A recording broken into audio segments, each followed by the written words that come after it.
सब लोग बाइबल खोल दीजिए। మనం మరి ఎఫీసీ సంఘాన్ని గురించినటువంటి వివరణ మనం తెలుసుకుంటున్నాం.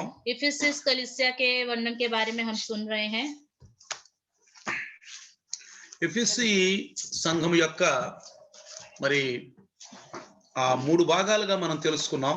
इफिसिस कलीसिया के बारे में 3 भाग करके हमने जान लिए हैं. అంటే ఒక రక్షించబడినటువంటి విశ్వాసి ఎలా ఉండాలి, ఆయనలో అతనిలో ఆమెలో ఏ లక్షణాలు ఉండాలి. एक उद्धार पाए विश्वासी कैसा होना चाहिए और उसके अंदर का उद्धार कैसा होना चाहिए. పరిపూర్ణ సంఘము, पूर्ण कलीसिया పరిపూర్ణ సంఘంగా ఉండాలి. एक पूर्ण कलीसिया के रूप में होना चाहिए. 7 అంటే 7 मतलब పరిపూర్ణ సంఖ్య, संपूर्ण संख्या है. ఇక్కడ 7 సంఘాల గురించి ఇచ్చాడు కాబట్టి वहां पे 7 कलीसियाओं के बारे में दिया అంటే गया है. పరిపూర్ణ సంఖ్య एक संपूर्ण गिनती है. అంటే ఒక క్రీస్తులో రక్షించబడిన వ్యక్తి పరిపూర్ణంగా ఉండాలి. मसीह में उद्धार पाया व्यक्ति परिपूर्ण होना चाहिए. పూర్ణ మనసుతో, पूर्ण आत्मा से, పూర్ణ ఆత్మతో, पूर्ण आत्मा से, పూర్ణ హృదయంతో, पूर्ण हृदय से, పూర్ణ వివేకంతో, पूर्ण ज्ञान से. మతలబు ఎలా వెళ్తి ఉండకూడదు. कोई कमी नहीं होनी चाहिए. అందుకని 7 సంఘాలు ఇచ్చాడు. इसलिए 7 कलीसियाएं दी गई हैं. ఆయన ఈ లోకంలో శరీరధారిగా ఉన్నప్పుడు जब वो इस संसार में शरीर में के रूप में था, తన శిష్యులతో ఉండి अपने चेलों के साथ रहकर సువార్తను అందిస్తున్నప్పుడు सुसमाचार पहुंचाते ఆయన समय మత్తయి సువార్త 16:18లో उसने मत्ती सुसमाचार 16-18 में సంఘము కడుతున్నాను అన్నాడు. मैं कलीसिया बना रहा हूँ कहा. ఈ బండ మీద इस पत्थर पर అంటే స్థిరమైన मतलब స్థిరమైన విశ్వాసం. स्थिर विश्वास. బండ మీద అంటే బండ మీద అని కాదు, पत्थर पर मतलब पत्थर के ऊपर नहीं. ఆ పేతురు అనే ఒక బండ అంటే పేతురుకున్నటువంటి విశ్వాసం అనేది అది ఒక సంఘానికి సాదృశ్యంగా ఉంచాడు. मतलब पत्रस के विश्वास को कलीसिया के सादृश्य के रूप में रखा है. అర్థమైందా? समझ में आ गया? అంటే దృఢమైన విశ్వాసం, मतलब दृढ़ विश्वास, బలమైన విశ్వాసం, सामर्थ्य विश्वास, స్థిరమైన విశ్వాసం, स्थिर विश्वास, అది సంఘం. वो कलीसिया है. సంఘం कलीसिया है. చాలా మంది చూడండి, बहुत लोगों को देखिए ఎన్నో వాక్యాలు అంటారు, बहुत सारे वचन सुनते हैं, అనేక సభలకు వెళ్తారు, बहुत सारे मीटिंग्स में जाते हैं, కానీ लेकिन దేవుడు అంటే వాళ్ళకి అర్థం కాదు, परमेश्वर के बारे में उन्हें समझ में नहीं आता, తెలియదు. पता नहीं. దేవుడు మన పట్ల ఏమనుకుంటున్నాడో తెలియదు, प्रभु हमारे प्रति क्या सोच रहा है नहीं पता, మనం దేవుని పట్ల ఎలా ఉండాలో మనకు తెలియదు. हमें परमेश्वर के प्रति कैसे रहना है हमें नहीं पता. ఈ రోజు మనం आज के दिन हम ఈ యొక్క ఎఫీసీ సంఘము యొక్క 2వ అధ్యాయము ప్రకటన గ్రంథము 1 నుంచి 7 వరకు వివరణాత్మకముగా పూర్తిగా దేవుడు మన పట్ల ఎన్న వాక్యాన్ని మరొక్కసారి మనం నెమరు వేసుకుందాం. రాసుకుంటే రాసుకోండి ఎవరన్నా. आज के दिन हम प्रकाशित वाक्य 2 अध्याय का जो इफिसुस कलीसिया के बारे में लिखा है पहले से लेकर 7वें वचन तक पूरी तरह से फिर से एक बार जो हमने सुना है उसको फिर से याद करेंगे. విన్నాదే हमने सुना है, మొత్తం వివరణాత్మక చెప్తున్నాను. फिर से उसका अच्छे से वर्णन మనం करता हूं. ఇంకొక సంఘం వినబోతున్నప్పుడు जब हम दूसरी कलीसिया के बारे में सुनने जाएंगे, ఈ మొదటి కలీసియాకి వివరణాత్మకంగా విందాం. इस पहली कलीसिया के विषय में पूर्ण रीति से सुन लेंगे. అంటే ఆ లక్షణాలు మనలో ఉండేయాలి. वो लक्षण हमारे अंदर है या नहीं. ఒకటి एक జాగ్రత్తగా గమనిస్తే ध्यान से सुनेंगे तो ఇక్కడ దేవుడు తన కుమారుణ్ణి యోహానుకి దర్శనాత్మకంగా చూపిస్తున్నప్పుడు చూడండి 1:2 చదవండి ఒకసారి. ప్రకటన గ్రంథం 2:1. परमेश्वर यूहन्ना को अपनी आत्मा के द्वारा दर्शन के रूप में जब बातें कर रहा था, खोलेंगे एक बार. 2:1కి చూస్తూ 2:1లో दूसरा अध्याय पहले वचन में చూడండి, 7 నక్షత్రములు తన కుడి చేత పట్టుకుని 7 దీపస్తంభముల మధ్య సంచరించున్నవాడు చెప్పు సంగతులేమనగా అన్నాడు. जो 7 तारे अपने दाहिने हाथ में लिए हुए है और सोने की 7 दीवटों के बीच में फिरता है, वह यह कहता है कि అది అంటే मतलब ఆయన సంఘము అంటే నువ్వు నేనే. कलीसिया मतलब आप और मैं है. యేసు ప్రభువులు వారు చెప్పారు, నేను అనాథలుగా వదిలిపెట్టను, మీ దగ్గరికి వస్తాను. यीशु मसीह ने कहा मैं तुम्हें अनाथ नहीं छोड़ूंगा, मैं तुम्हारे पास आता हूँ. వాక్యం ఏం సెలవిస్తుంది? वचन क्या कहता है? విడువను ఎడబాయును. न छोड़ूंगा न అంటే त्यागूंगा. అర్థం ఏంటి? मतलब क्या है? మన అమ్మటే ఉన్నాడు దేవుడు. हमारे साथ ही है परमेश्वर. అర్థం చేసుకో. समझ लीजिए, మన అమ్మటే ఉన్నాడు ఎప్పుడు. हमारे साथ ही रहता है మన हमेशा. దూరంగా లేడు. हमसे दूर नहीं है. మన దూరంగా లేడు. हमसे दूर नहीं है. మనతోనే ఉన్నాడు. हमारे साथ ही है. ఎందుకంటే వాక్యం సెలవిస్తుంది కదా, क्योंकि वचन कहता है ना, నువ్వు అనాథలు వదిలిపెట్టను, मैं तुम्हें अनाथ नहीं छोड़ूंगा, విడువను मैं ఎడబాయును. तुम्हें छोड़ूंगा नहीं, त्यागूंगा అంటే అర్థం नहीं. ఏంటి? मतलब क्या है? అర్థం ఏంటి? क्या है? ఒరే ఎప్పుడు నీతోనే ఉంటాను అంటే అర్థం ఏంటి? हमेशा मैं तुम्हारे साथ रहूंगा, तो इसका मतलब क्या ఇప్పుడు है? భార్యాభర్తలు పెళ్లి చేసినప్పుడు जब पति पत्नी की शादी होती है, ప్రమాణాలు చేస్తారు. वो एक दूसरे के प्रमाण करते हैं. ఏమంటారు పాస్టర్ గారు? क्या कहते हैं पास्टर जी? ఇడువక ఎడబాయక ఎప్పుడు ఈమెతోనే ఉందువా అంటాడు. कभी नहीं छोड़ोगे, कभी नहीं त्यागोगे, हमेशा इसके साथ అంటే रहोगे. ఎప్పుడు ఈమెతోనే ఉంటాడు, పని పాటలకు వెళ్ళకుండా ఏం లేకుండా అర్థమా? हमेशा उसी के साथ ही रहेगा, कोई काम काज करने नहीं जाएगा करके, ये मतलब है क्या? అదే అర్థమా? इसका मतलब ये है क्या? కాదు ప్రియులారా. ऐसा नहीं है. అంటే मतलब ఆయన యొక్క అనుబంధం సంబంధం మనతో ఉంది. उसका संबंध हमारे साथ है. తర్వాత ఇక్కడ उसके बाद 2:2 दूसरा अध्याय दूसरा वचन, నాకు తెలుసు అన్నాడు. मैं जानता हूं करके कहा है. రాసుకోండి. लिख लीजिए. ఇందులో इसमें ఒకటి एक, ఆయన సంఘము మధ్యనే ఉన్నాడు. वो कलीसिया के बीच में है. నువ్వు నేనే సంఘం అంటే आप और मैं ही कलीसिया కాబట్టి है. మనతోనే ఉన్నాడు. इसलिए वो हमारे साथ है. భయపడదు, डरो मत, భయపడదు, डरो मत, మనతోనే ఉన్నాడు. हमारे साथ ही है. తర్వాత రెండోది उसके बाद दूसरा, నాకు తెలుసు అంటున్నాడు. मुझे पता है कहता है. అంటే मतलब ప్రభు సంఘములతో చెప్పుచున్న మాట అంటే జీవం కలిగిన దేవుడు మనతో చెప్తున్నాడు. प्रभु कलीसिया से बात कहता है, जीवित परमेश्वर हमसे ये बात कहता है. దేవుడు నిర్జీవం కాదు, परमेश्वर निर्जीव नहीं है, మోగవాడు కాదు, गूंगा नहीं है, మాట్లాడే దేవుడు. बात करने वाला परमेश्वर కాబట్టి है. ఆయన మనతో మాట్లాడుతున్నాడు. इसलिए वो हमसे बातें कर रहा है. కాబట్టి ఇక్కడ మనం ఏం తెలుసుకోవాలంటే इसलिए हमें यहाँ यह जानना है, నాకు తెలుసు అంటే అర్థం ఏంటంటే మనం చేసే ప్రతి పని ఆయనకి తెలుసు. मैं जानता हूँ मतलब इसका अर्थ क्या है? हम जो भी काम करते हैं वो सब जानता है. నేనేం చేస్తున్నాను ఆయనకి తెలుసు. मैं क्या क्या कर रहा हूँ वो जानता है. నేనేం మాట్లాడుతున్నాను ఆయనకి తెలుసు. मैं क्या बात करता हूँ वो यह जानता है. కాబట్టి इसलिए అన్ని విషయాల్లో ప్రతి ఒక్కటి మన గురించి ఆయనకి తెలుసు. हर एक विषय हमारे बारे में वो जानता है. ఏం చేస్తున్నా ఆయనకి తెలుసు. कुछ भी करे वो जानेगा. తర్వాత రెండో విషయం, उसके बाद दूसरी बात, దుర్మార్గులను చూచి ఓర్చుకోలేవు అన్నాడు. दुष्ट लोगों को देखकर वह सहता नहीं करके लिखा है. ఏమన్నాడు? क्या कहा है? దుర్మార్గులను చూసి నువ్వు ఓర్చుకోలేవు. तू बुरे लोगों को మంచివాడు అంటే देखकर नहीं सह सकता. అంటే నీవు నేను मतलब आप और मैं, మనకు లక్షణం, మంచి లక్షణం ఉంది మన దగ్గర. हमारे अंदर अच्छे लक्षण हैं. చెడ్డ పనులు చేసినప్పుడు మనం ఓర్చుకోలేము. जो गलत काम करते हैं हम सह नहीं पाते. ఎఫీసీ సంఘంతో మనతో మాట్లాడుతున్నాడు. इफिसुस कलीसिया के द्वारा ही हमसे बात कर रहा है. అలాంటి వాటి మనకు అసహ్యం. ऐसे लोगों से हम घृणा करते हैं. మనం అసహ్యపడుతున్నాం. हम घृणा करते हैं. మంచిది, अच्छी बात అది है. గుణం మనలో ఉంది. ये गुण है हमारे अंदर. अच्छी ఆ बात గుణం है. మనలో ఉంది. ये गुण हमारे अंदर है. మంచిది. अच्छी बात है. తర్వాత ఇంకేమంటాడంటే उसके बाद और क्या कहता है? ఇక్కడ పరిశీలించమంటున్నాడు. यहाँ पे परखने को कहता है. ఏమంటున్నాడు? क्या कह रहा है? పరిశీలించండి परखो, అంటే मतलब పరీక్షించి ప్రతి విషయాన్ని. परख कर हर एक विषय को. ఎన్నో విషయం ఇది? यहाँ पे कौन सा विषय है? మూడో నెంబర్ కదా. तीसरा नंबर है ना. ఒకటే నాలుగోది. चौथा है. ఒకటేంటి? पहला क्या है? ఆయన మనతోనే ఉన్నాడు, वो हमारे साथ है. ఆయన మనతోనే ఉంటున్నాడు. वो हमारे साथ ही रहता है. రెండోది दूसरा, ఆయనకి తెలుసు, वो सब जानता है. మనం ఏం చేస్తున్నాం ఆయన తెలుసు, हम क्या करते हैं ఏం वो जानता है. మాట్లాడుతున్నాం ఆయన తెలుసు, हम क्या बात करते हैं वो ఏం जानता है. తింటున్నాం ఆయన తెలుసు, हम क्या खा रहे हैं ఎక్కడికి वो వెళ్తున్నామో जानता తెలుసు, है. इधर जा रहे हैं ఎవరితో वो जानता స్నేహం है. చేస్తున్నాం ఆయన किससे తెలుసు. मित्रता करते हैं वो जानता है. రెండో విషయం. दूसरा. మూడోది, तीसरा, మనము దుర్మార్గులను చూసి ఓర్చుకోలేము. हम दुष्ट लोगों को देखकर सह नहीं सकते. అంటే మంచివాళ్ళమే. अच्छे लोग అర్జుడు हैं. తప్పు చేస్తున్నారు, देखो वो गलत कर रहे हैं. అర్జుడు తప్పు देखो చేస్తున్నారు, ये लोग गलत कर रहे చూడు हैं. వీళ్ళు తప్పు देखो చేస్తున్నారు ये गलत कर रहे हैं. అని మనం అంటున్నాం. हम ऐसा కానీ कहते మనం हैं, తప్పు చేయకూడదు. लेकिन हमें गलती नहीं करनी चाहिए. మనం తప్పు हमें చేయకూడదు. गलती नहीं करनी चाहिए. తర్వాత उसके बाद నాలుగో విషయం, चौथी बात, పరిశీలించాలి. परखना है. తప్పేంటి ఒప్పేంటి. सही क्या है, गलत क्या है. క్రైస్తవుల్లో ఉన్న లక్షణం ఏంటంటే क्रिश्चियन व्यक्ति के अंदर के लक्षण क्या है? మారు మనసు పొందేము అనటానికి ఏంటి ఆ యొక్క గుర్తింపు? हमने मन फिराया है, इसकी पहचान क्या है? మొదట్లో మనం ఇష్టం వచ్చిన పాపాలు చేసాం, पहले हमने अपने मन मर्जी से पाप किए. పాపం చేసాం. पाप किए. చూడండి, देखिए, మొదట్లో మనం సినిమాకి వెళ్ళాలంటే టక్కున వెళ్ళిపోతాం, पहले अगर हमें पिक्चर देखने जाना होता तो बिल्कुल। हम तुरंत चले जाते थे. మనం సెలవులకు వెళ్తాం, हम छुट्टियों में जाते हैं. సెలవులకు వెళ్తాం, छुट्टियों में जाते మనం हैं. మారు మనసు పొందలా, हमने मन नहीं फिराया, టక్కున వెళ్ళిపోతాం, तुरंत चले जाते हैं. ఆలోచించం. सोचते भी नहीं, కానీ ఇప్పుడు ఆలోచిస్తాం. लेकिन अभी सोचते हैं. ఇప్పుడు మన ఊర్లోకి వెళ్ళాం అనుకోండి, अगर हम गांव चले गए, మనం సినిమాకి వెళ్ళి ఆలోచిస్తాం, पिक्चर देखने जाना है तो सोचेंगे. ఆలోచించం. सोचेंगे या नहीं? ఎందుకని? क्यों? నేను రక్షణ పొందాను కదా, अरे मैंने मन फिराव पाया నేను था, బాప్తిసం తీసుకున్నాను मैंने కదా, बपतिस्मा लिया है ना, అయ్యో నేను మరి ప్రభువులో నడుస్తున్నాను కదా, मैं प्रभु में चल रहा हूँ ना, మరి నా యొక్క ఆ కనులకు ఇంపైనటువంటి ఈ లోకమని నేను చూడకూడదు కదా. जो मेरी आंखों को पसंद है उन चीजों को मुझे नहीं देखना चाहिए అది ना? పరిశీలించడం అంటే. ये है परखना. ఇప్పుడు రక్షణ పొందామన్న ఒక గుర్తింపు ఏంటి? अभी हमने उद्धार पाया है, इसकी पहचान ఏం क्या है? చెయ్యాలన్నా కానీ మనం ఆలోచిస్తాం. कुछ भी करें हम पहले सोचेंगे, ఏం చెయ్యాలన్నా कुछ भी करने के लिए. అనగా 1 తెస్సలోనికై 5:21 पहला थिस्सलुनीका 5:21 में कहा है ना, ఏమనుంది?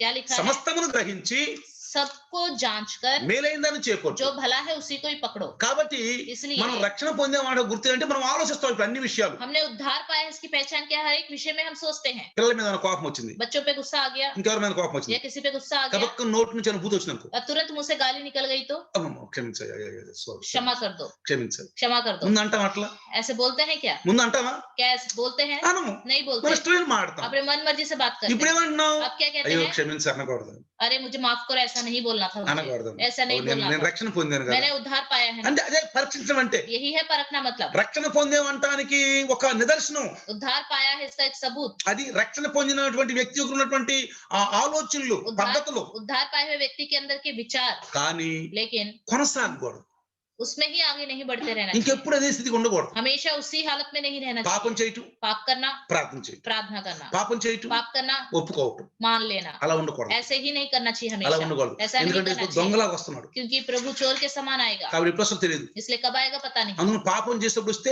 अगर जब पाप कर रहे हो उस समय आ गया तो, ఒప్పుకునే సమయం కూడా లేకపోతే अगर प्रभु के सामने माफी मांगने का समय भी ना हो तो ఎడవబడతావు. छोड़ दिए जाएंगे। కాబట్టి इसलिए మంచిది. अच्छी बात है। ఐదో అంశమా, पांचवी बात, కపటులు कपट लोग, అంటే అబద్ధ ప్రవక్తలు, जो झूठ बोलते हैं, వాళ్ళను మనము కనిపెట్టాలంట. उनको हमें देखना है, ये- ध्यान देना है उन पर। యేసు ప్రభు చెప్పాడు ఈ మాట, यीशु मसीह ने ही ये बात बताई है। మత్తయి సువార్త 7లో చెప్పాడు, मत्ती सुसमाचार 7वें अध्याय में, మీరు ప్రతి ఆత్మను నమ్మక आप एक हर एक आत्मा पर विश्वास ना करें, కానీ लेकिन మీరు పరీక్షించండి, आप उनको परखो, వాళ్ళ ఫలాలను బట్టి उनके తెలుసుకోండి. फल के द्वारा आप उन्हें जान सकते हो। అర్థమైందా? समझ में आ रहा है ఏమన్నాడు? क्या कहा? వాళ్ళ ఫలాలను బట్టి మీరు उनके తెలుసుకోండి. फल के द्वारा आप उन्हें जान सकते हो। అది కాబట్టి इसलिए ఒక క్రైస్తవుడికున్న గుర్తింపు ఏంటి? एक क्रिश्चियन व्यक्ति के अंदर की पहचान क्या है? ఆ గుర్తింపు ఏంటంటే वो पहचान है వీళ్ళు కరెక్ట్ విశ్వాసులా కాదా. ये सही विश्वासी हैं या नहीं। అర్థమవుతుందా? समझ में आ रहा है, ఇది ఒక గుర్తింపు, ये एक पहचान है। రక్షణ పొందేవంటానికి. उद्धार पाया है करके నువ్వు आपने। ఆత్మలో మెళకువగున్నావు అంటానికి. आप आत्मा में एकदम सावधान होकर के। వీళ్ళు క్రైస్తవులేనా? क्या ये क्रिश्चियन है?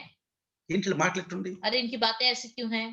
ఇంటి ఎలా ఉండేది మాటలు इनकी बातें ऐसी అంటే నీ क्यों हैं? క్రైస్తవ గురించి క్షణం తెలిసిపోయింది, मतलब वो आपके बारे में, क्रिश्चियनों के बारे में उन्हें साफ साफ पता चल गया। నీకు తెలిసిపోయింది, आपको पता चल गया, నువ్వు పరీక్షిస్తున్నావు, आप परख रहे हो, పట్టుకుంటున్నావు. आप पकड़ रहे हो। బోధకులు, అరే उपदेश देने वाले, ఈయన పాస్టరా, क्या ये पास्टर है? ఈయన బోధకుడా, क्या ये उपदेशक है? ఈయన ఎట్లుండే మాటలు. इनकी बातें ऐसी क्यों हैं? అర్థమైందా? समझ में आ गया। సంఘానికి ఉన్న ఆధిక్యత. कलीसिया को दिया गया अधिकार। తర్వాత उसके बाद 2:3 दूसरा अध्याय 3रा वचन ఏమన్నాడు? क्या कहता है? భారము అన్నాడు.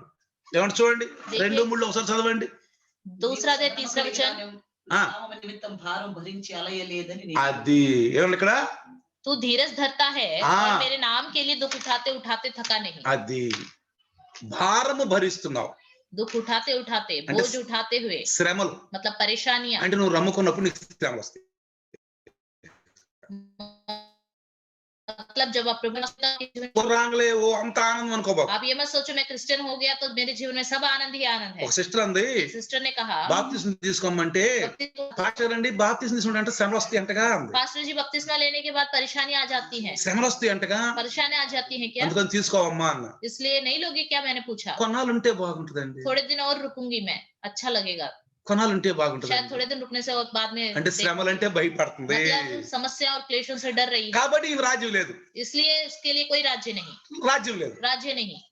సహనం ఉండాలి, सहनशीलता होनी चाहिए, సహనం ఉండాలి, ఓర్పు ఉండాలి, सहनशीलता, धीरज, ఓర్పు ఉండాలి, धीरज, దీర్ఘశాంతం ఉండాలి, धीरज मन होना चाहिए, దయాళత్వం ఉండాలి. दया करने वाला సంఘం అంటే होना चाहिए। సంఘం అంటే ఆదివారం సంఘంలో కూర్చొని రావటం కాదు, चर्च मतलब संडे जाके बैठ के आना नहीं, ఏదో కసేపు వాక్యం వెళ్తాం కాదు. थोड़ी देर वचन सुन के जाना ఇవన్నీ नहीं। నీలో కనపడాలి. ये सब चीजें तुम्हारे अंदर दिखाई देनी चाहिए। చూస్తున్నాడు, वो देख रहा है। ఫస్ట్ అన్న నాకు తెలుసు అన్నాడు. शुरुआत में कहा मैं అంటే जानता నీలో हूं, జరుగుతున్న ప్రతి కార్యం నేను చూస్తున్నాను, मतलब तुम्हारे अंदर होने वाले हर एक कार्य को मैं నేను जानता చూడలేదు हूं। అనుకోబాకు నువ్వు. मैं नहीं देख रहा करके मत सोचो, అది మనకు భయం. ये हमारे अंदर डर है। అమ్మో చూస్తున్నాడు, वो देख रहा నా है, పక్కనే ఉన్నాడు. मेरे बगल में ही है। చూడండి, देखिए, ఎప్పుడన్నా భర్త భార్య పక్కన ఉంటే कभी भी पत्नी के बगल में पति हो तो, ఒకవేళ ఆ భార్య మంచిది కాకపోయినా अगर वो पत्नी अच्छी पत्नी नहीं है तो భర్తను బట్టి జాగ్రత్త పడుద్ది. पति साथ में है इसलिए बड़े ध्यान से ఓ, रहेगी। భర్త ఉన్నాడు, अरे पति है, భర్త ఉన్నాడు. पति है। ఒకవేళ భర్త కొంచెం క్యారెక్టర్ లూజ్ అనుకోండి, अगर पति का कैरेक्टर खराब है तो, భార్య ఉంటే జాగ్రత్త పడతాడు. अगर बगल में उसकी पत्नी होगी तो वो बड़े ध्यान से रहेगा। భార్య अरे मेरी पत्नी है। నాకు ఒకసారి ఒక సిస్టర్ ఒక కుటుంబం గురించి చెప్పింది. एक सिस्टर ने मेरे को एक परिवार के बारे में बताया। ఆ భర్తకు మంచివాడు కాదు, वो पति अच्छा नहीं है, చండాలంగా స్త్రీల వైపు చూస్తూ ఉంటాడు. वो स्त्रियों की ओर बड़े बुरी नजर से देखता रहता వాళ్ళ है। పిల్లలు భార్య రోడ్ల మీద వెళ్తున్నప్పుడు जब उनकी पत्नी और बच्चे ही सड़क पे जा रहे थे, అతను ఆ స్త్రీలను కట్టనే చూస్తూ ఉంటాడంట. वो स्त्रियों की ओर ऐसे ही देखता रहता था। భార్య అంటదంట, पत्नी कहती है పద పద అంటదంట. चलो चलो, పిల్లలు అంటారంట, बच्चे कहते हैं ఇజాలే నాన్న చూసేవాళ్ళే అంటాడంట. वहाँ पापा बहुत हो गया देख लिया, अब चलो। ఎంత నీచుడో చూడండి. देखो कितना नीच व्यक्ति है, ఇక అసలు భయమే లేదు. मतलब बिल्कुल डर ही नहीं ఇక है, భయమే లేదు అసలు. डर ही नहीं है, అలాంటి వాడు ऐसा व्यक्ति है। సిస్టర్ ఒక కుటుంబం గురించి నాకు చెప్పింది. सिस्टर ने एक परिवार के అంటే बारे ఆ में बताया। సిస్టర్ ఏడ్చి సిస్టర్ చెప్పింది ఫోన్ చేసి, उस सिस्टर ने रो रो के फोन करके ప్రార్థన बताया, చేయించి నా భర్త గురించి. प्रार्थना कीजिए मेरे पति के बारे में। చూడండి ఎలాంటి వాళ్ళు ఉంటారు. देखो कैसे लोग होते हैं। ఒకవేళ క్రైస్తవుడైనా అతను अगर वो क्रिश्चियन हो तो దేవుడు చూస్తున్నాడు అతని మీద, उसको परमेश्वर देख रहा है, అతను అంటే ఇష్టం లేదు అతనికి.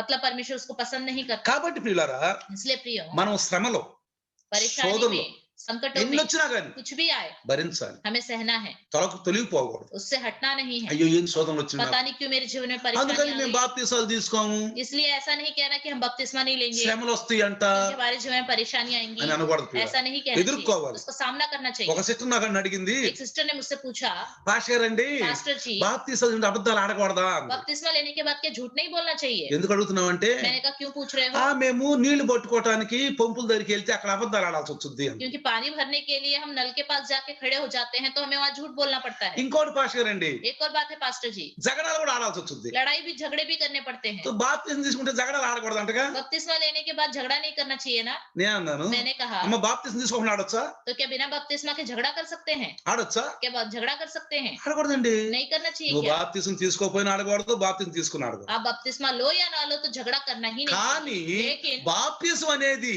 बपतिस्मा ఒక जो है గుర్తు, एक पहचान है, గుర్తు. एक पहचान है, అదే కదా, यही है ना? దేవునిలో మనం ఉన్నాం, प्रभु में है हम लोग, దేవుడితో ఉన్నాం. प्रभु के साथ हैं।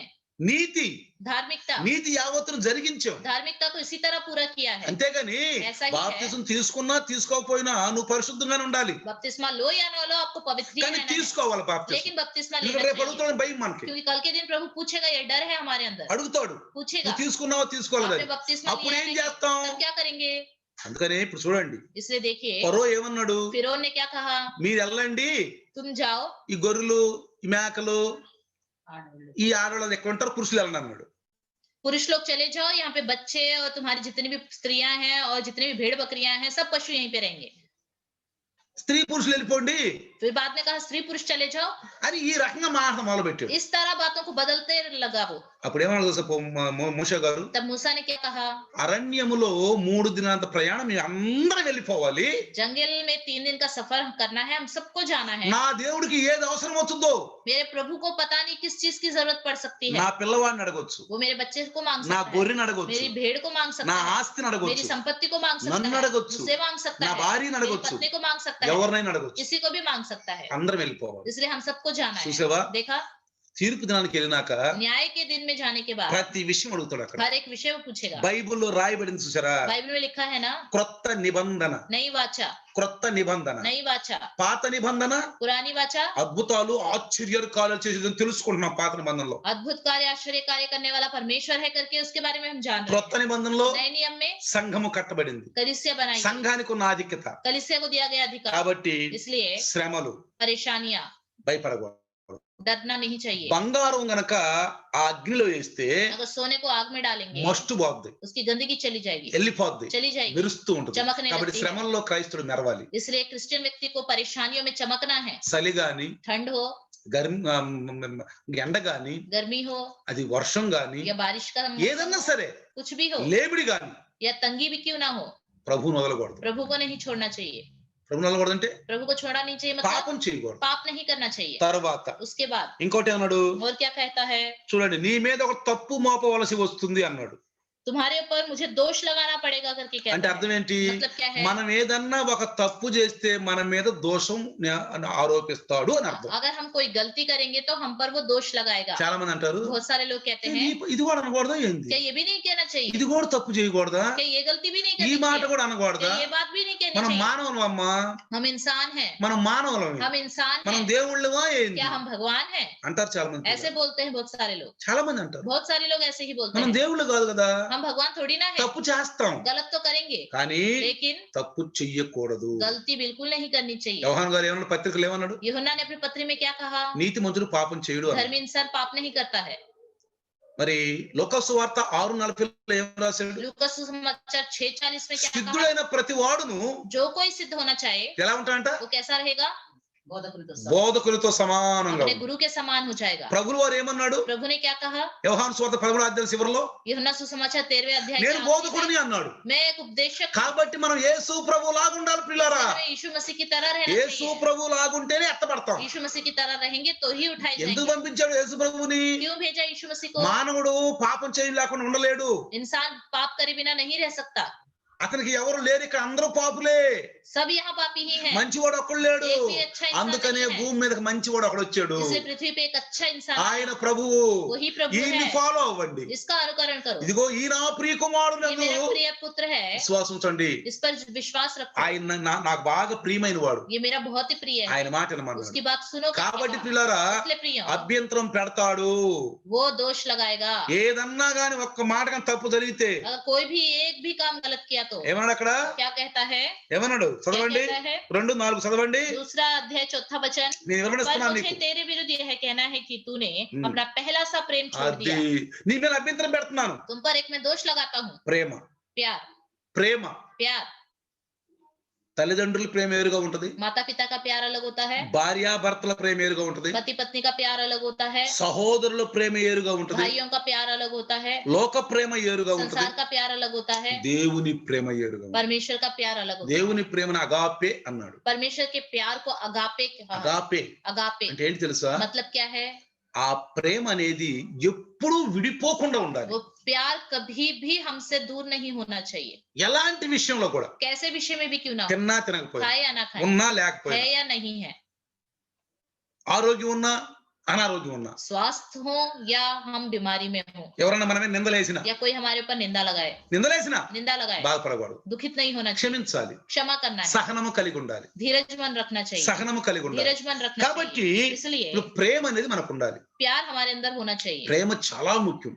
प्रेम అందుకని बहुत ही प्रमुख है। దేవుడు ప్రేమామయుడు అన్నాడు. इसलिए परमेश्वर प्रेमालु है कहता ఒక है। క్రొత్త ఆజ్ఞిస్తున్నాను, देखो मैं तुम्हें एक नई वाचा देता మీరు हूँ, ఒకరినొకరు ప్రేమించుకోండి. तुम एक दूसरे से प्यार करो। మనకు మనమే ప్రేమించుకోవటం కాదు, हम अपने आप से ही प्यार करना మన नहीं, కుటుంబాలే మనం ప్రేమించుకోవటం अपने కాదు. परिवार से ही प्यार करना नहीं, ఒకరినొకరు एक दूसरे से ఒకరినొకరు से ఏ ప్రేమలో చూడాలి? कौन से प्रेम में? యేసు ప్రభువులో చూడాలి. यीशु मसीह में देखना అంటే है। వాక్యమైన దేవుడు వాక్యంలో చూడాలి. वचन रूपी परमेश्वर मतलब वचन के ఆ द्वारा ही ప్రేమలో देखना है। నిష్కలంపం ఉండదు పిల్లారా. उस प्रेम में कोई भी कपट नहीं होता। కాబట్టి इसलिए ప్రేమ లేకపోతే अगर प्रेम नहीं है, కేవలం క్రైస్తవుడివే, सिर्फ आप क्रिश्चियन हो, ఇది ఒక గంట లాంటి వాడివి అంటాడు. सिर्फ एक घंटी के समान हो, ఏదో మాట్లాడుతున్నావు, ఏదో ప్రార్థన చేస్తున్నావు, सिर्फ बातें कर रहे हो, ఏదో प्रार्थना कर रहे हो, ఏదో యేసుప్రభు మాటలు చెప్తున్నావు, यीशु मसीह की बातें बस बता रहे हो, ఏదో చేస్తున్నావు గానీ कुछ कर रहे हो, కానీ నీలో ప్రేమ లేదు लेकिन आपके అని अंदर మన प्यार మీద ఒక नहीं है। అభ్యంతరం పెడతాడు అని అర్థం. इसका मतलब हमारे में एक वो निंदा लगाएगा। అది మనం గుర్తుంచుకోండి. इस बात को याद रखो। చాలా మంది అంటారు, बहुत सारे लोग कहते हैं లేదు దేవుడు క్షమించే దేవుళ్ళే అండి, परमेश्वर तो क्षमा करने वाला है, ప్రేమించే దేవుళ్ళే అండి, क्षमा करने वाला మనం है, ఏమన్నా ఓర్చుకుంటాడండి. हम कुछ भी कहें वो सह ఇక్కడ लेगा। చెబుతున్నాడు, లేదు నేను ఓర్చుకోను. यहाँ वो कहता है सह नहीं सकता। అర్థమవుతుందా?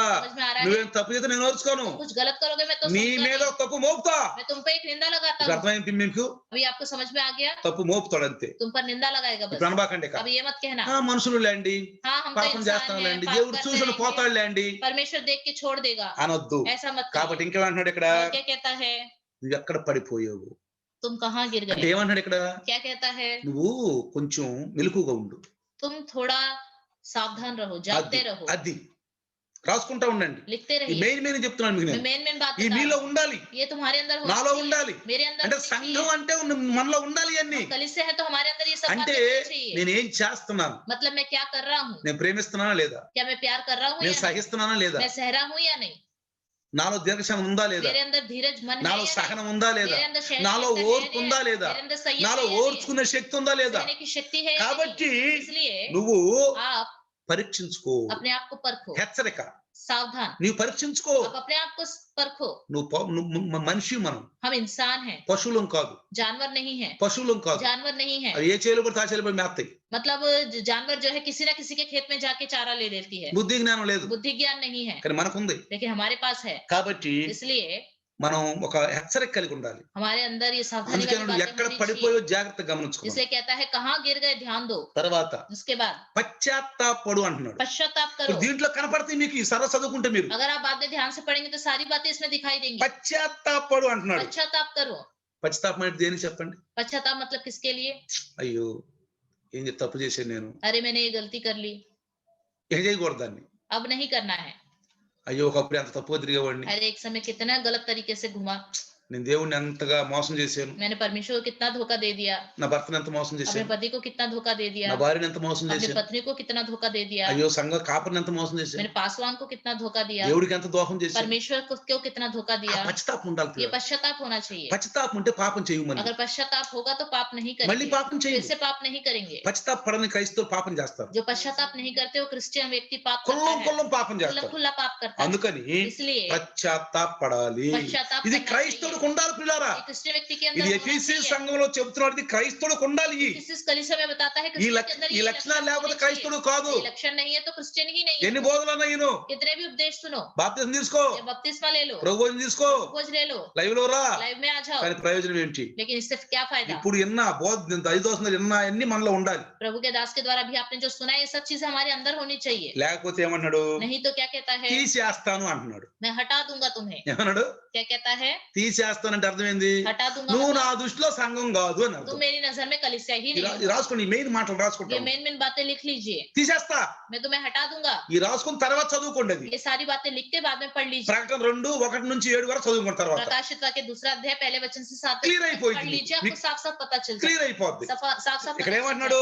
తీసేస్తా मैं हटा दूंगा అంటే నువ్వు నాకు సంఘంగా ఉండవు. मतलब तुम मेरे लिए कोई कलीसिया नहीं हो। నా దృష్టిలో నీవు ఒక క్రైస్తవుడు కాదు. मेरी नजर में तुम क्रिश्चियन ही नहीं हो। నీ దృష్టిలో నువ్వు క్రైస్తవుడు, तुम्हारी नजर में तुम क्रिश्चियन నా हो, దృష్టిలో కాదు. मेरी नजर में नहीं।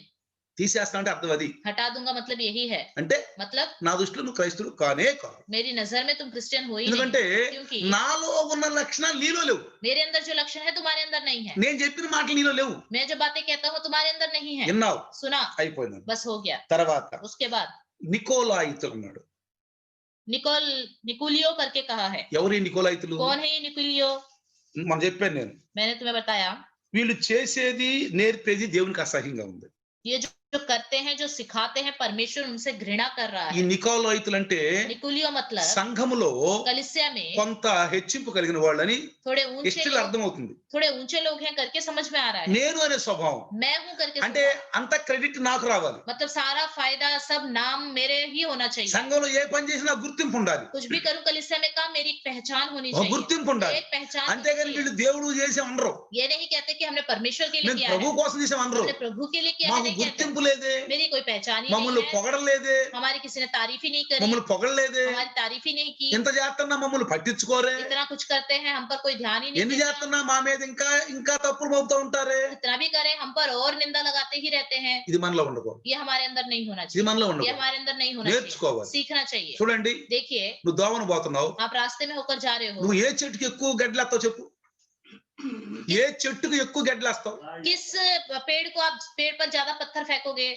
ఆ ఏ చెట్టుకైతే ఫలాలు ఉంటాయి ఆ చెట్టు. जिस पेड़ में फल होंगे, फल के लिए पत्थर डालो। సంఘంలో చేసే వాళ్ళనే అంటా ఉంటారు, कलीसिया में करने वालों को ही बोलते रहते हैं, చేసే వాళ్ళని అంటారు. करने वालों को ही बोलते ఏంటంటే रहेंगे। చేశారేంటి? ऐसा क्यों किया? ఇటు చేయాల్సింది కదా, ऐसे करना चाहिए అటు था, చేయాల్సింది కదా. वैसे करना चाहिए था। అర్థమైందా? समझ में आ रहा అప్పుడు है? మనం నేర్చుకోవాలి. तब हमें सीखना है, సంఘంలో పనిచేయడం నేర్చుకోవాలి. कलीसिया में काम करना सीखना కొంత है, బాడీ ఎక్సర్సైజ్ చేయాలి. शरीर का एक्सरसाइज भी నేను करना है। పార్క్ లోకి వెళ్ళి ఎక్సర్సైజ్ చెప్పలేదు మీకు. मैं पार्क में जाकर एक्सरसाइज ప్రభువులో ఎక్సర్సైజ్, प्रभु में एक्सरसाइज, దేవునిలో ఎక్సర్సైజ్ प्रभु में एक्सरसाइज చెయ్యాలి. करना है, దేవుని దృష్టిలో చెయ్యాలి. परमेश्वर की नजर में करना है। అంతేగాని ఉదయాన్ని పోయి పార్క్ లో అరగంట తిరిగి రావటము, इसका मतलब ये नहीं कि सुबह सुबह पार्क में जाके आधा घंटे घूम के आ బస్కి जाना, వెళ్ళి తీయటము, या आप एक्सरसाइज करना, సూర్య నమస్కారాలు చేయటము, सूर्य नमस्कार करना, ప్రణామ్యాలు చేయటము, प्रणाम करना, ఇవన్నీ కూడా ఈ లోకంలో శరీరం కొంచెం తందృష్టిగా ఉండటం కోసమే. ये सब संसार में थोड़ा तंदुरुस्त रहने కానీ के लिए, దేవునిలో నీతి అభ్యాసం కలిగి ఉండాలి. लेकिन प्रभु में धार्मिकता का अभ्यास होना चाहिए। అది ప్రియులారా, यह है प्रियो, అందుకే అంటున్నాడు, इसलिए कहता है మనము ఈ నికోలాయితుల యొక్క స్వభావం మనలో ఉండకూడదు, ये निकुलियों का स्वभाव हमारे अंदर नहीं होना चाहिए, తగ్గించుకోవాలి. अपने आप को कम करना है, దేవుని పని తలహంచి చేసుకుంటూ వెళ్దాం. परमेश्वर के काम को सर झुका के करते పాస్టర్ हुए గారు जाना है। పాస్టర్ గారు చెప్పారు అనుకోండి, पास्टर जी ने कहा చేస్తాం. तो करेंगे, దేవుడి మాట అది. तो परमेश्वर की बात है। సంఘం कलीसिया ప్రభు స్థాపించింది, प्रभु ने स्थापित की है। ఆ సంఘం స్థాపించడం చెప్పాడు కానీ అక్కడ మత్తయి సువార్త 16-18లో, मत्ती सुसमाचार 16-18 में कलीसिया की स्थापना के विषय में కానీ बताया है, సంఘం ఎలా ఉండాలో చెప్పలా. लेकिन कलीसिया कैसा होना चाहिए नहीं ఇప్పుడు बताया। ఆఖరి ఆ గ్రంథమైనటువంటి ప్రకటన గ్రంథంలో చెప్తున్నాడు. जो आखिरी पुस्तक है प्रकाशित वाक्य उसमें बता रहा है। అందుకని ఈ గ్రంథం చదవకపోతే అసలు సంఘం ఎలా ఉండాలో తెలియదు. अगर ये पुस्तक ही नहीं पढ़ेंगे तो कलीसिया को कैसे అంటే रहना నువ్వు चाहिए ఎలా पता ही ఉండాలో नहीं నీకు चलेगा। తెలియదు. मतलब आपको कैसे रहना है आपको पता సంఘమైన नहीं। నేను ఎలా ఉన్నానో నాకు తెలియదు. कलीसिया मैं हूँ मुझे कैसे रहना है मुझे पता नहीं। అర్థమైందా? समझ में आ गया। అది తర్వాత उसके बाद ఆత్మ చెప్పుచున్న సంగతులు అన్నాడు. आत्मा की कलीसिया से क्या कहता है। ఇదేదో పాస్టర్ గారు భాస్కర్ గారు చెప్తున్నాడు అనుకోకూడదు. आप ये मत सोचो कि भास्कर और ब्रदर बता रहे हैं। చాలా మంది అంటారు बहुत सारे लोग कहते పాస్టర్ हैं గారు అన్నాడండి, पास्टर जी ने ऐसा कहा है,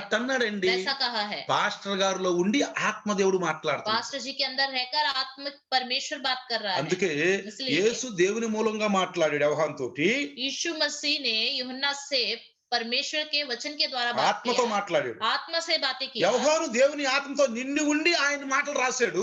यूहन्ना परमेश्वर की आत्मा से भरकर उसने उसकी बातें लिखी। ఈ మాటల ద్వారా దేవుని ఆత్మ మనతో మాట్లాడుతున్నాడు. इन बातों के द्वारा परमेश्वर की आत्मा हमसे बातें ఇది करता అర్థం है। చేసుకోవాలి. इस बात को समझना है, ఇది అర్థం చేసుకోవాలి. समझना है। అంటే పరిశుద్ధాత్మ ఉన్నాడు అని. मतलब पवित्र आत्मा है। కొంతమందికి ఆత్మ ఉన్న సంగతి తెలియదు. कई लोगों को पता ही नहीं आत्मा है, అసలు ఆత్మ గురించి తెలియదు. आत्मा के बारे में नहीं అందుకే पता। పౌలు గారు అన్నాడు इसलिए पौलुस ने कहा है అపోస్తల కార్యం 19వ అధ్యాయంలో, प्रेरितों के काम 19वें మీరు अध्याय में, బాప్తీసం తీసుకున్నప్పుడు పరిశుద్ధాత్మ సంగతి మీకు తెలుసా అని जब అడిగాడు. तुमने बपतिस्मा लिया क्या तुम जानते हो पवित्र आत्मा है। మాకు తెలియదు. हमें तो नहीं पता, మరి ఎలా తీసుకున్నావు तो कैसे బాప్తీసం? बपतिस्मा लिया। కాబట్టి పరిశుద్ధాత్ముడు ఉన్నాడని అర్థం అవ్వాలి. तो हमें समझ में आना चाहिए पवित्र आत्मा है। తర్వాత ఏమన్నాడు? उसके बाद क्या कहा, వినాలి అన్నాడు. सुनना है। వినాలి. సున్నా ఈ మాటలన్నీ కనపడతాయి ఇక్కడ. ये सारी बातें यहाँ दिखाई दे रही हैं। వినాలి. सुनना है। ఎందుకని ఎట్లా వింటాం? कैसे सुनते हैं, చెవులతో వింటాం. कानों से। అంటే చెవులు కలగజేసిన వాడు చెవులు ఉన్నాయి. मतलब जिसने कान बनाए उसके भी అంటే कान నువ్వు हैं। ఏం అనుకున్నా కానీ వినపడతాయి ఆయనకి. मतलब आप कुछ भी बोलो या कुछ भी सोचो वो सब सुनाई देता है उसको। వినపడతాయి. सुनाई देता है। అనుకోకుండా अचानक గబక్కున ఒక బూతు మాట్లాడనుకో,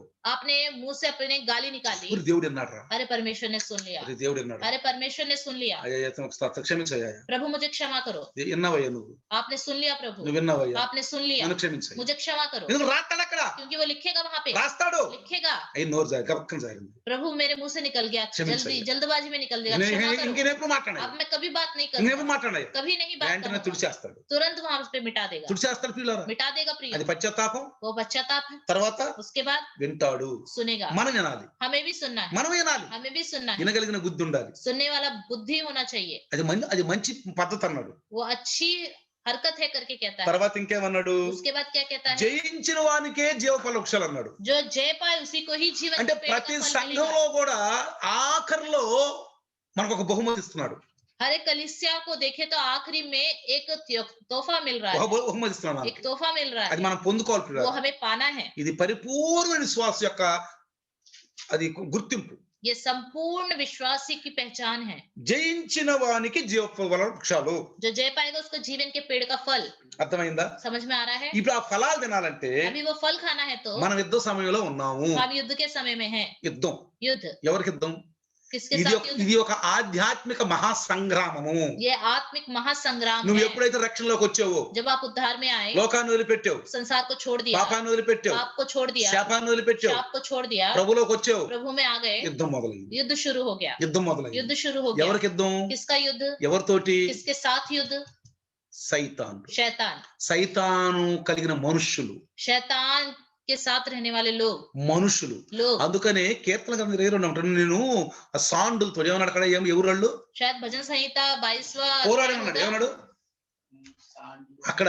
ఆ మంచి తెలుగులో మనకు తెలుసు, అది రాదు కదా, తెలుగులో మంచి మాటలు ఉండి అక్కడ. तेलुगु में तो अच्छी बात लिखी है, लेकिन పోరాడనన్నాడు, మృగములతో పోరాడనన్నాడు. वहां पे क्रूर जानवरों से मैंने मुकाबला किया करके పౌలు గారు कहता है। ఏమన్నాడు తెలుసా? पौलुस ने क्या कहा? నేను మృగములతో పోరాడాను అన్నాడు. मैंने जानवरों से मुकाबला किया। ఎవరా మృగాలు? कौन है वो जानवर? సైతాను ఉన్న మనుషులు. शैतान। సైతాను ఆత్మ కలిగిన వాళ్ళు, शैतान की आत्मा है जिसके अंदर। క్రైస్తవులు బాధ పెట్టేవాళ్ళు. क्रिश्चियन लोगों को परेशान करने वाले। జయించాలంటే जय पाना है तो యుద్ధం జరగాలి. युद्ध होना चाहिए। చూడండి, देखिए మనకు స్వతంత్రం వచ్చిందంటే हमें स्वतंत्रता मिली है, మనం గెలిచాం. हम जीत गए। ఎన్ని ప్రాణాలు పోయినాయి, कितने प्राण चले गए, ఎన్ని శ్రమలు వచ్చినాయి, कितनी परेशानियां आई, ఎన్ని కుటుంబాలు అనాథలు అయిపోయినాయి. कितने परिवार अनाथ మరి हो ఈ రోజు गए। మనకు స్వతంత్రం వచ్చిందా? लेकिन आज के दिन स्वतंत्रता हमें मिली అట్లానే नहीं है ना? మనకు ఆత్మీయ స్వతంత్రం రావాలంటే, इसी तरह हमारे जीवन में आत्मिक स्वतंत्रता आना है तो, జయించాలంటే ఈ లోకంలో संसार में जय पाना है तो యుద్ధ కాలంలో ఉన్నాం మనం. हम युद्ध के समय में हैं। అందుకే యోబు గారు అన్నాడు, इसलिए अय्यूब ने कहा, ఏమన్నాడు? 7:1 చెప్పాను మీకు, मैंने बताया आपको 7:1 में क्या నరులంట कहा? इंसान जो है యుద్ధ కాలంలో ఉన్నారు. युद्ध के समय में है। నువ్వు యుద్ధం చేయిందే విజయం లేదు ప్రియుడు. अगर आप युद्ध नहीं करोगे तो जीत नहीं होगी। ఆ యుద్ధం మనకు నేర్పింది ఎవరు? वो युद्ध किसने सिखाया हमें?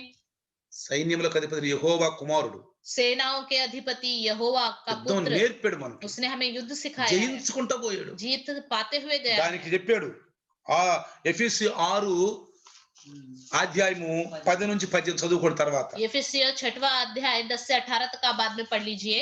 ఏం జయించాలి? किस पर जय पाना है? బాధలు, दुख, శోధనలు, परेशानियां, విషమ పరీక్షలు, बहुत ही भयानक परीक्षाएं, దుష్ప్రేరణలు వస్తాయి, बुरे बुरे प्रेरणाएं आएंगी, హింసలు వస్తాయి. हिंसाएं आएंगी। లోకాన్ని జయించాలి, संसार पर जय पाना है, శరీరాన్ని జయించాలి, शरीर पर जय पाना है, శరీర స్వభావాన్ని జయించాలి, शरीर के स्वभाव पर जय पाना है, మరి ఆ శరీర స్వభావాన్ని జయించాలి, शरीर के स्वभाव पर जय पाना है, సైతాను జయించాలి. शैतान पर जय पाना है। జయించాలంటే మనకేం కావాలి? जय पाना है तो क्या चाहिए? ఆయుధాలు కావాలి. हथियार चाहिए। ఏం ఆయుధాలు? कौन से हथियार? ఏ పడవళ్ళు, కత్తులు, బళ్ళాలు, బడిసెలా? तलवार, चाकू, ये सब चाहिए क्या? కాదు. नहीं।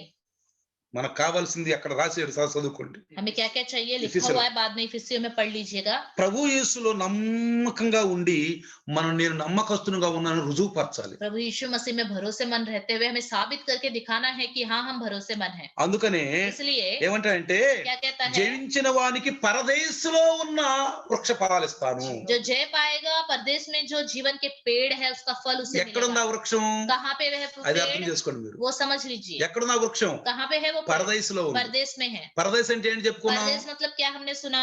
పరిశుద్ధులు ఉండే స్థలం. पवित्र लोग रहने का అంటే स्थान। నేను చనిపోయినాక వెళ్ళి పరదేశంలో ఉంటాను. मैं मरने के बाद जाकर परदेश में ఇప్పుడు रहूंगा। మనకంటే ముందు చనిపోయిన క్రైస్తవులు ఉన్నారే, जो हमसे पहले मर गए क्रिश्चियन लोग, క్రైస్తవులు అంటే क्रिश्चियन लोग నా मतलब దృష్టిలో దేవుని దృష్టిలో పరిశుద్ధులు అని అర్థం. मेरी नजर में, परमेश्वर की नजर में पवित्र लोग। పరిశుద్ధులు కాకుండా క్రైస్తవులు అయితే पवित्र ना रहते हुए अगर क्रिश्चियन है तो అది లోకం వరకే. वो संसार के लिए ही है बस। వాళ్ళు పరదేశం పోలా, वो परदेश नहीं गए, వాళ్ళు పరదేశం పోరాడు, वो परदेश नहीं పాతాళానికి जाएंगे, వెళ్తారు, वो नरक में जाएंगे, लोक में जाएंगे, ఆత్మను దాచిపెడతారు. वहां पे आत्मा को छुपा के ఇప్పుడు रखेंगे। యేసులో పరిశుద్ధంగా ఉన్న వాళ్ళు చనిపోతే సూక్ష్మ దేహంలో పరదేశంలో ఉంటారు. जो यीशु मसीह में भक्ति रखते हुए पवित्र रहते हुए मर गए, वो सूक्ष्म देह యేసు में ప్రభు परदेश में లోకాసు रहेंगे। వార్త 23:43 ఏమన్నాడు? यीशु मसीह ने लूका सुसमाचार 23:43 में क्या कहा? ఒక దొంగతో ఏమన్నాడు? चोर से क्या कहा? నేడే నువ్వు నాతో పరదేశంలో ఉందువు.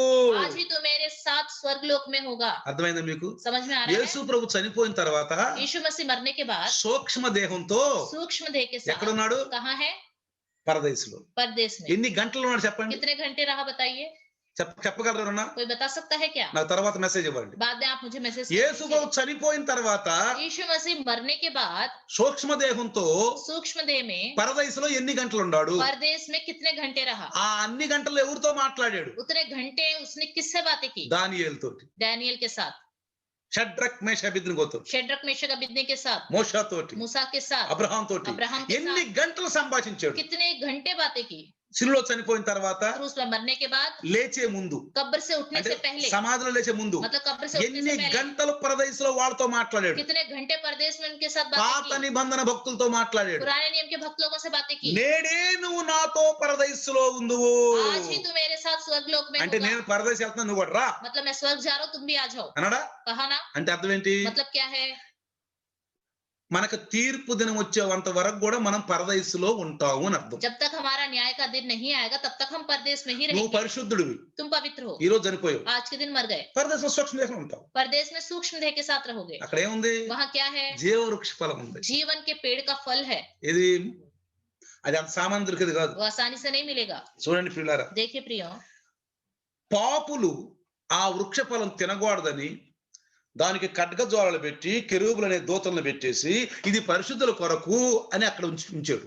पापी लोग इस जीवन के पेड़ के फल को ना खाए करके वहाँ पे ज्वालामय तलवारों को रखा है। అంటే పాపిని అడ్డగించాడు, मतलब पापी को हटाया वहाँ से, కృప ద్వారా और कृपा के కృప द्वारा ద్వారా ఆ చెడు దగ్గరికి వెళ్ళాము. ఇప్పుడు और अनुग्रह के द्वारा उस पेड़ के पास हमें जाना ఆ है। కృపామయుడు ఎవరు? वो अनुग्रहकारी कौन है? యేసు ప్రభు. यीशु मसीह। ఆ కృప, वो अनुग्रह, కృప అంటే ఏంటి? अनुग्रह मतलब क्या है? ఒక అద్భుతం. एक अद्भुत। ఏంటి అద్భుతం? क्या है वो अद्भुत? ఒక నరుడుగా చనిపోవటం, తిరిగి లేవటం. एक मनुष्य के रूप में मरना फिर जी उठना। అందుకనే इसलिए మనం జీవవృక్ష ఫలాన్ని తినేలా క్రీస్తు శిక్ష అనుభవించి మ్రాను మీద చనిపోయాడు. हम जीवन के वृक्ष के फल को खाएं, इसलिए पेड़ की उस लकड़ी में क्रूस में मरकर वो जी उठा। అందుకు అపోస్తుల కార్యము इसलिए प्रेरितों के काम 5:30 5:30 में ఏమన్నారో చూడండి. देखिए, అపోస్తులు చూడండి देखिए प्रेरितों ने क्या कहा? 5:30.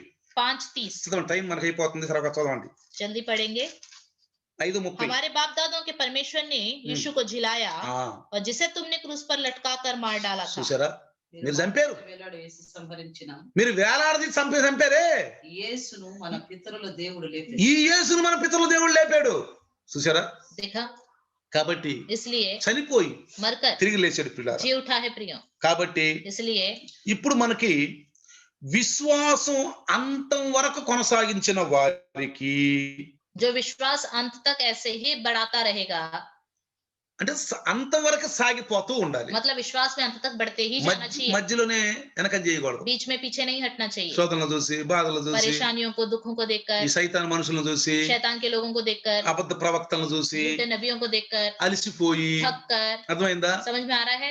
ఎన్ని ఉండి చెప్పాను మీకు, మీరు రాసుకుంటే బహుశా ఎన్ని వచ్చినా మరి నాకు తెలియదు. నాకు पता नहीं कितने बातें आई हैं, अगर आप लिखेंगे तो आपको सब కితనే पता కితనే होगा। ఎన్ని పాయింట్లు వచ్చినా తెలియదు. మీరు कितने पॉइंट्स आए मुझे नहीं पता, మీరు రాసుకుని ఉంటారు. शायद आपने लिख దాన్ని लिया होगा। ప్రార్థనా పూర్వకంగా మోకాళ్ళ మీద ధ్యానించండి. प्रार्थना पूर्वक घुटने में आकर उसको ध्यान करो। తర్వాత ఈ సంఘం గురించి చదవండి. उसके बाद इस कलीसिया के बारे में पढ़ो। ఎఫెసీ సంఘం గురించి इफिसिस कलीसिया के बारे ప్రకటన में 2వ అధ్యాయం 1 నుంచి 7 వరకు చదవండి. प्रकाशित वाक्य 2रा अध्याय पहले वचन నువ్వు से लेकर రాసుకున్న 7वें वचन तक पढ़ो। పాయింట్లు ఉంటే వాటిని అక్కడ పెట్టి చదవండి. जो आपने पॉइंट्स अगर लिख लिए हैं तो उन पॉइंट्स को उस वचन में ఇంకా रखकर पढ़िए। పరిశుద్ధాత్మ నీతో అధికంగా మాట్లాడతాడు. और पवित्र आत्मा इससे अधिक आपसे बात करेगा। ఆత్మలో చదువు. आत्मा में रहकर पढ़ो। ఇందులో నాకు తక్కువ ఉందా ప్రభు? प्रभु इसमें से कोई भी चीज मेरे अंदर कमी है क्या? కాబట్టి इसलिए